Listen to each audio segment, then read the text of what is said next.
पिछले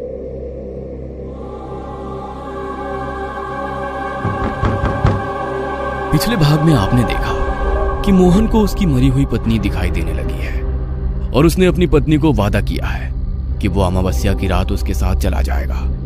मोहन की माँ वसुंधरा ये जानकर सदमे में आ गई। अब आगे देखो मोहन के बापू, आपको उसी तांत्रिक के पास जाना चाहिए जिसने कुएं की बाधा का उपाय बताया था। वही मेरे बेटे को बचाने के लिए कुछ न कुछ उपाय बताएगा। जो भी करना है जल्दी करो, वरना बहुत बड़ी अनहोनी हो जाएगी। मेरा दिल कहता है वो इतनी आसानी से इसका पीछा नहीं छोड़ेगी। देख नहीं रहे हैं कैसे ये मोहन अपनी सुध बुध खोए बैठा है। वसुंधरा के कहने पर मोहन का पिता तांत्रिक के पास पहुंचता है और उसे सारी बात बताता है। जो लक्षण तुमने अपने बेटे के बताए, उन्हें सुनकर तो ऐसा लगता है कि आपका बेटा उस स्त्री के सम्मोहन में ऐसा बंधा है कि तुम्हारे कहने पर भी वो मेरे पास यहाँ नहीं आएगा। चलो ठीक है, मैं ही तुम्हारे घर चलता हूँ। वहीं चलकर पता लगेगा कि वास्तव में जो औरत तुम्हारे बेटे को दिखाई दे रही है वो तुम्हारी बहू रुक्मणी है या कोई और दुष्ट प्रेत है। बाबा अपने तंत्र का कुछ सामान लेकर वसुंधरा के घर की ओर चल देता है। वसुंधरा के घर पहुंचने के बाद बाबा तांबे के कलश में थोड़ा जल मंगवाते हैं और अपने मंत्र की शक्ति से उस जल को अभिमंत्रित करने लगते हैं। लाल रंग का धागा इस लोटे के ऊपर 7 बार लपेटने के बाद उन्होंने मंत्र पढ़ते हुए उस पानी में 7 बार फूंक मारी और फिर वो जल वसुंधरा को देते हुए कहा, ये पानी ले जाकर अपने बेटे को पिला दो। आपका बेटा उस प्रेतनी के सम्मोहन में फंसा है। इस जल को पीने से उसके ऊपर से कुछ देर के लिए ही सही उसका सम्मोहन भंग हो जाएगा और फिर उसके बाद जो हम उसे समझाएंगे शायद उसे समझ में आ जाए। इस समय तो उसे कुछ भी समझाना सिर्फ उसके ही नहीं, हमारी जान को भी खतरा पैदा करने के बराबर है, क्योंकि अगर हमने उसे ज्यादा उकसाया तो वो खुद को नुकसान भी पहुंचा सकता है। अभी आपका बेटा अपने होश में नहीं है। बाबा की बात सुनकर वसुंधरा रोने लगती है। अब रोने से कुछ नहीं होगा, आप जाइए और जाकर ये पानी अपने बेटे को पिलाइए।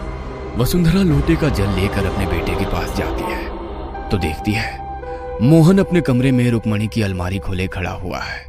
कमरे में चारों ओर रुक्मणी के घाघरे और साज श्रृंगार का सामान फैला हुआ था। तभी मोहन अलमारी से एक लाल रंग के गोटे वाली चुनरी निकालता है और अजीब सी मुस्कुराहट के साथ उसे देखने लगता है। वो ओढ़नी अपने सर पर सजाकर आईने में मुस्कुराते हुए अपना चेहरा देख ही रहा था कि ये देख वसुंधरा खुद पर काबू नहीं रख पाती।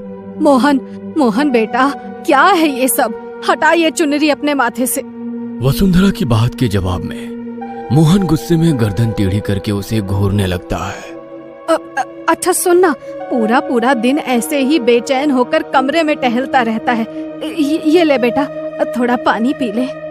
वसुंधरा जैसे ही लोटा मोहन की ओर बढ़ाती है, मोहन लाल आंखें तरेर कर अपनी माँ की ओर देखता है और उस लोटे को छीनकर दूर फेंक देता है।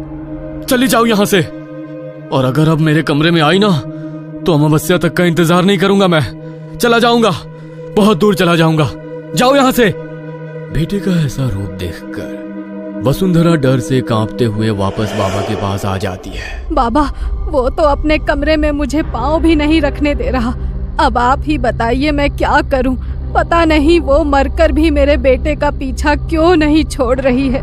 ना जाने अब उसे मेरे बेटे से क्या चाहिए। देखो, प्रेत किसी भी इंसान पर ऐसे ही हावी नहीं होते। प्रेत वचन के पक्के होते हैं। इसलिए पहले के जमाने में बड़े बुजुर्ग कहते थे, देर रात गए अगर कोई अनजान मिल जाए तो उसकी बात का जवाब मत देना। हमारे मुंह से कहलाकर वो वचन से बंध जाते हैं। जरूर तुम्हारा बेटा भी उसे कुछ वचन दे चुका है, इसलिए वो 24 घंटे उसके सम्मोहन में घिरा हुआ है। अब जब तक वो अपना वचन पूरा नहीं कर देता, वो प्रेत उस पर ऐसे ही हावी रहेगा। हाँ बाबा, कहता है रुक्मणी को वादा किया है कि अमावस्या के दिन उसके साथ चला जाएगा। जब तक रुक्मणी जीवित थी वो मोहन की पत्नी थी, लेकिन अब वो प्रेत योनि में चली गई है। एक बात का ख्याल रखना, प्रेत किसी के सगे नहीं होते। आपका बेटा अभी उसके मोह में बंधा है। वो जिसे अपनी आंखों के सामने देखता है उसके लिए वो उसकी पत्नी है, लेकिन रुक्मणी के लिए मोहन अब बस एक शिकार है, उससे ज्यादा कुछ भी नहीं। अब आप लोग वैसा ही करो जैसा मैं कहता हूँ। आपकी बहू सुहागन थी, अंतिम संस्कार करते समय सभी रस्में निभाई थी आपने। उसका कोई ऐसा प्रिय सामान तो नहीं जो अभी भी घर में ही हो? उसे सजने संवरने का शौक था। पूरा कमरा भरा पड़ा है उसके कपड़े और जेवरों से। क्या रखे क्या फेंके, उसे तो सब प्रिय था। अभी तो कुछ भी नहीं हटाया है। ठीक है, खूब सुंदर श्रृंगार का सामान, गजरा, इत्र सब मंगवाओ और लाल जोड़ा भी। आज रात किसी तरह अपने बेटे की चारपाई घर के अंदर ही लगवाना। वो हट करेगा, लेकिन तुम्हें संभालना होगा उसे। अंधेरा होने लगे तब वो सारा सामान मोहन के हाथ कुएं की मुंडेर पर रखवा देना। कुछ पल के लिए ही सही, खुशबू से खींचकर वो मोहन को छोड़कर उस सामान के पास जरूर आएगी। बस उसी समय हमें घर को बांधना होगा ताकि फिर वो घर के अंदर ना आ पाए। अगर हम इतना करने में कामयाब हो गए तो समझो अभी के लिए तो मुसीबत को टाल दिया हमने। सबसे बड़ी बात, मोहन और इस घर पर वो अपना अधिकार समझती है। उसका जुड़ाव इन्हीं दोनों में सबसे ज्यादा है। इसलिए अगर हम उसे इस घर और मोहन से दूर कर देंगे तो हो सकता है वो वापस चली जाए। बाबा का बताया उपाय कठिन तो था, लेकिन एक आस जागने लगी थी कि शायद एक बार हिम्मत करने से उनका बेटा इस प्रेतात्मा से आजाद हो जाए।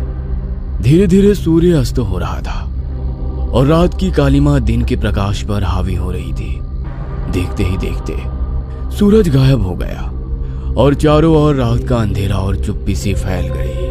मोहन बेटा, ये देख मैं क्या लेकर आई हूँ। देख बेटा, जिस दिन रुक्मणी हमें छोड़कर गई, तुम्हारे ब्याह की सालगिरह थी उस दिन। मैं रुक्मणी को ये तोहफा देकर अपनी गलतियों की माफी मांगने आई हूँ। देख देख, उसे बहुत पसंद था ना ये सब। जा जा, ये सामान कुएं पर रखा, उसे अच्छा लगेगा। कोई माफी नहीं मिलेगी। रुक्मणी कुएं में खुद नहीं कूदी थी, तेरे तानों ने उसे कुएं में धकेला था और एक एक करके सबको अपने कर्म भोगने पड़ेंगे। किसी को माफ नहीं करेगी रुक्मणी। देख बेटा, बहू ने मुझे माफी मांगने का मौका ना दिया, लेकिन मैं बस ये आखिरी तोहफा उसके लिए लाई हूँ। तू एक बार ये सारा सामान उस कुएं पर रखा, फिर जो होगा मुझे स्वीकार है। किसी तरह मनाकर वसुंधरा अपने बेटे को बाहर कुएं पर श्रृंगार का सामान रखने के लिए भेज देती है। मैं महसूस कर सकता हूँ कि रुक्मणी अभी घर से बाहर निकल गई है। मतलब वह सुगंध से आकर्षित होकर कुएं पर गई है। तब तक तुम दीवारों पर ये लिख दो। और हाँ, अभी मोहन पर उसके सम्मोहन का असर नहीं है। इसी समय उसके हाथों की हल्दी की छाप दरवाजे के दोनों ओर दीवार पर लगवा देना। बाबा, लेकिन ये क्या इससे वो अंदर नहीं आएगी? हाँ, पहले मोहन के गले में ये धागा बांध दो और जल्दी जाओ और जाकर दीवार पर बड़ा बड़ा लिख दो, स्त्री कल आना। ज्यादा सोचे समझे बिना वसुंधरा ने जल्दी दीवारों पर नालेबाई यानी कि कल आना लिखवा दिया। उस दिन के बाद हर रात को किसी औरत के रोने और जोर जोर से दरवाजा पीटने की आवाज वसुंधरा के परिवार को सुनाई देती रही, लेकिन अब दरवाजे पर जाने का साहस कोई नहीं दिखाता था। वसुंधरा जानती थी मोहन रुक्मणी से मिलने को छटपटाएगा, इसलिए उसे उसके कमरे में बांध कर रखा हुआ था। कुछ दिनों तक ऐसे ही दरवाजा खटखटाने के बाद एकाएक रुक्मणी का आना बंद हो जाता है। मोहन और वसुंधरा को यह यकीन हो चला था कि अब रुक्मणी चली गई है और शायद कभी लौटकर नहीं आएगी, इसलिए मोहन भी अब रुक्मणी के गम को भूलने लगा था। कुछ दिनों बाद आधी रात के समय महेश के दरवाजे पर दस्तक हुई। इतनी रात गए, कौन ऐसे जोरों से दरवाजा पीट रहा है? मैं देखता हूँ। ए जी, दरवाजा खोलने से पहले एक बार पूछिए ना कि कौन है, वो भी इतनी रात को। मुझे तो डर सा लग रहा है। कैसी भयानक सी आवाज है। ये किसी इंसान के रोने की आवाज तो नहीं लगती। कौन है बाहर? भैया भैया, दरवाजा खोलिए ना। अरे क्यों देर कर रहे हो, मैं पहले ही इतना घबराई हुई हूँ। अरे ये तो सुशीला की आवाज है। सुशीला, तू अचानक यहाँ? सब ठीक तो है ना? भैया, सब अंदर से ही पूछ लोगे क्या? दरवाजा खोलो ना पहले, बाहर बहुत अंधेरा है। अपनी इकलौती बहन की ऐसे घबराई सी आवाज सुनने के बाद महेश अपने आप पर काबू नहीं रख पाता और दरवाजा खोल देता है। दरवाजा खोलकर उसने देखा तो पाया कि बाहर तो कोई भी नहीं है। हैरान होकर वो दरवाजे के 4 कदम आगे तक जाकर देखता है, लेकिन बाहर उसे कोई नजर नहीं आता। तभी उसकी नजर जमीन पर लाल रंग से बने पैरों के निशान पर जाती है। कोई तो था यहाँ जिसके पाँव के निशान बने हुए हैं, लेकिन इतनी जल्दी गायब कैसे हो गया? इससे पहले कि महेश कुछ भी कर पाता, एक चीख की आवाज सुनाई देती है, जिसे सुनकर महेश की पत्नी दौड़ते हुए घर के बाहर आती है। लेकिन ये देखकर उसके होश उड़ जाते हैं कि बाहर से महेश गायब हो चुका है। आधी रात को इस तरह दरवाजा खटखटाकर गांव के मर्द को उठा ले जाने की घटना से पूरा गांव स्तब्ध था। अरे भैया, महेश की औरत का कहना है कि कौन औरत थी जो उसकी बहन की आवाज में दरवाजा खटखटाई, और जब दरवाजा खोला तो अचानक से उसको लेकर रफू चक्कर हो गई। दरवाजे पर खून के छींटे और पैरों के निशान मिले हैं। अब सोचने वाली बात यह है कि ऐसी कौन सी औरत है जो एक हट्टे कट्टे आदमी को 1 सेकंड में गायब कर दे। मानो ना मानो, हमको तो ये कुछ ऊपरी चक्कर लगता है। अरे महेश सीधा साधा आदमी था, उसकी ऐसी किसी से कौन सी दुश्मनी थी कि कोई उस पर अपनी रंजिश निकालेगा। काका की बात से गांव के सभी लोग सहमत थे। गांव के लोग महेश का पता लगाने की बहुत कोशिश करते हैं, लेकिन उसका नामो निशान तक नहीं मिलता। 3 दिन बाद गांव में ही रहने वाला केसर अपने बड़े भाई को बस में बिठाकर वापस गांव लौट रहा था। लौटते हुए उसे थोड़ी देर हो गई थी। जब से महेश के साथ वो घटना हुई थी, दिन ढलने के बाद गांव के लोग घर से बाहर नहीं निकलते थे। केसर तेज कदमों से अपने घर की ओर बढ़ रहा था कि तभी खेतों की ओर से उसे पीछे किसी के कदमों की आहट सुनाई देने लगती है। आहट सुन के डर के मारे केसर का खून जम रहा था। केसर जितना तेज चलता, उसका पीछा कर रहे कदमों की आहट और तेज होती जाती। अचानक केसर को किसी औरत के हंसने की आवाज सुनाई देती है। और कितना तेज भागोगी केसर, अरे संभाल कर, गिर पड़ोगे। केसर को यह आवाज कुछ जानी पहचानी लग रही थी, लेकिन रात के अंधेरे में सुनसान रास्ते पर चलते हुए फिलहाल उसके सोचने समझने की शक्ति खत्म हो चुकी थी। अरे इतना क्यों घबरा रहे हो हमसे? हम तो थक गए तुम्हारे पीछे पीछे दौड़ते हुए। केसर अब रुको ना। अचानक ही केसर को एहसास हुआ, यह आवाज तो उसकी प्रेमिका रेखा की है। अरे रेखा, तू? केसर जैसे ही पीछे मुड़कर देखता है, उसे अपने पीछे लाल जोड़े में घूंघट ओढ़े एक महिला दिखाई पड़ती है। इतनी रात को यहाँ क्या कर रही हो खेतों में? और ये घूंघट क्यों डाल रखा है? जा, जल्दी से अपने घर चली जा, ठीक नहीं है ऐसे घूमना। अभी तक रेखा की आवाज में उसे पुकारने वाली वो स्त्री अब एकदम शांत खड़ी थी।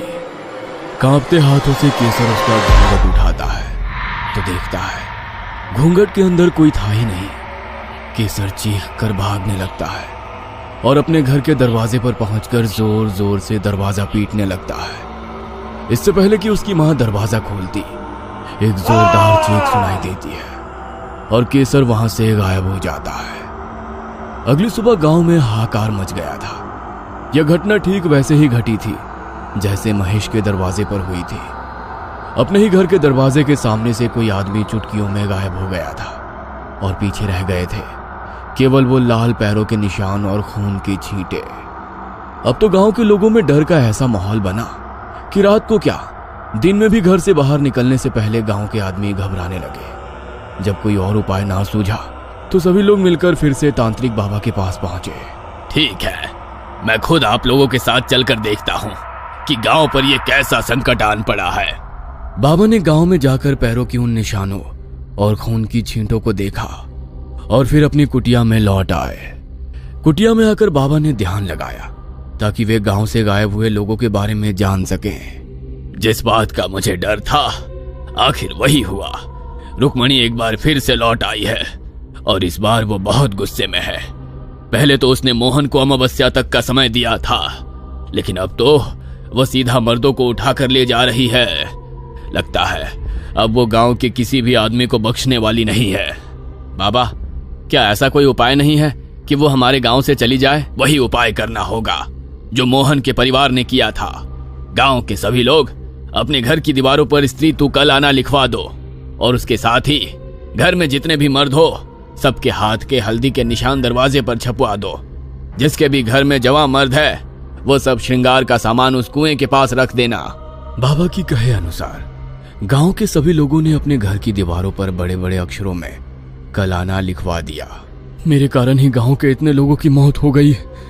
वो उनके लिए नहीं, मेरे लिए आती है। उसी रात मोहन ने अपने गले में पहना हुआ धागा उतार दिया और जाकर कुएं के पास बैठ गया। आधी रात बीतने के बाद रुक्मणी मोहन के पास आई और उसके पास बैठ गई। कुछ देर बाद जब रुक्मणी सहज होकर मोहन से बातें करने लगी, तभी मोहन ने रुक्मणी का हाथ पकड़ा और तेज आवाज में हनुमान चालीसा का पाठ करने लगा। रुक्मणी दर्द से जोर जोर से चिल्ला रही थी और मोहन से अपना हाथ छुड़ाने के लिए छटपटा रही थी। देखते ही देखते रुक्मणी एक भयानक चुड़ैल के रूप में बदल गई और भयानक आवाज निकालकर मोहन को डराने की कोशिश करने लगी। किंतु मोहन लगातार अपना पाठ करता रहा और रुक्मणी के लाख प्रयास करने के बाद भी उसने उसका हाथ नहीं छोड़ा। मुझसे छल किया है तुमने, एक बार नहीं बार बार। आज तो मैं जा रही हूँ, लेकिन मैं लौट कर आऊंगी जरूर। कहते हैं इस घटना के बाद बहुत दिनों तक किसी स्त्री की रात के समय चीख चीख कर रोने की आवाज सुनाई देती थी, लेकिन उसके बाद धीरे धीरे सब कुछ सामान्य हो गया। मोहन का परिवार रुक्मणी की मौत के बाद कभी भी उबर नहीं पाया। पहले उसकी मां और फिर पिताजी की गंभीर बीमारी के कारण मौत हो गई। पत्नी की मौत का गम भुलाने को मोहन आजीवन अविवाहित रहा और अकेले में ही अपना जीवन बिताया। कहते हैं मोहन ने इस घटना के बाद घर से निकलना बिल्कुल बंद कर दिया था। उस दिन के बाद रुक्मणी गांव में लौटकर नहीं आई थी, क्योंकि मोहन के माता पिता की मौत के बाद रुक्मणी हमेशा के लिए उसके साथ ही रहने लगी थी।